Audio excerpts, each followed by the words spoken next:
ఈ మూవీ కోసం ఎలా కష్టపడ్డారు ఏంటి అంటే వాళ్ళ దగ్గరికి వెళ్ళి వాళ్ళు ఎలా చేస్తారు వాళ్ళ లైఫ్ స్టైల్ ఏంటి ఇవన్నీ అబ్జర్వ్ చేశారా మీరు? లేదండి, మన డైరెక్టర్ గారు అండ్ రైటర్ వెళ్ళి అబ్జర్వ్ చేసి అది స్క్రిప్ట్ పరంగా రాస్తున్నారు కాబట్టి వాళ్ళు చేసిన రీసెర్చే మనకి స్క్రిప్ట్లో కనిపిస్తుంది.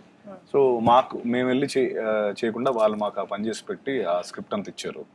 వీడియోస్ అన్ని చూశాను, లేకపోతే ఆ క్యారెక్టర్స్ అర్థం చేసుకోవడానికి కొన్ని వీడియోస్ అన్ని గ్యారంటీ రిఫర్ చేస్తాను, అందులో నో డౌట్.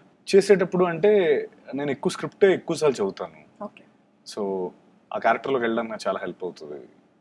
ఏదైనా డౌట్స్ ఉంటే కూర్చోబెట్టి డైరెక్టర్ను రైటర్ను కూర్చోబెట్టి మాట్లాడుకుని ఇలా ఎందుకు బిహేవ్ చేస్తాడు అలా, ఎందుకంటే నాకున్న నా రీసెర్చ్ ప్రకారం ఇలా చేస్తాడు కదా అనేదో క్వశ్చన్స్ అడుగుతూ ఉంటాను.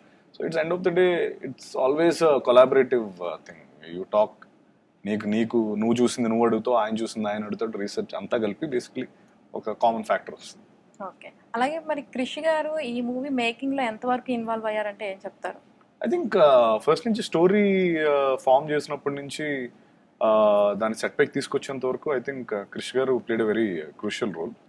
అండ్ ఆబ్వియస్లీ అయిపోయిన తర్వాత పోస్ట్ కానీ ఎవ్రీథింగ్ తను ఓవర్సీ చేస్తూనే ఉన్నారు. అంటే షూట్ ఆయన చేయలేదు, ఆయనకి సంబంధం లేదు, షూట్ సూర్య గారు చేశారు. బట్ ఆయన he's the show runner obviously. So ఆయన పర్యవేక్షణలోనే అంత జరుగుతూ ఉంటుంది. డైరెక్టర్ గురించి చెప్పండి అంటే ఏం చెప్తారు ఒక మాటలో? ఆయన పేరు సూర్య అండి. అలా కాదు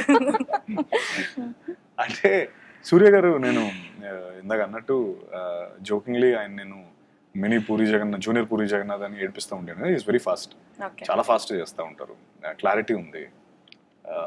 అండ్ ఆల్రెడీ క్రిష్ గారి దగ్గర తన కో డైరెక్టర్గా చేస్తున్నారు, ఆ ఎక్స్పీరియన్స్ ఉంది.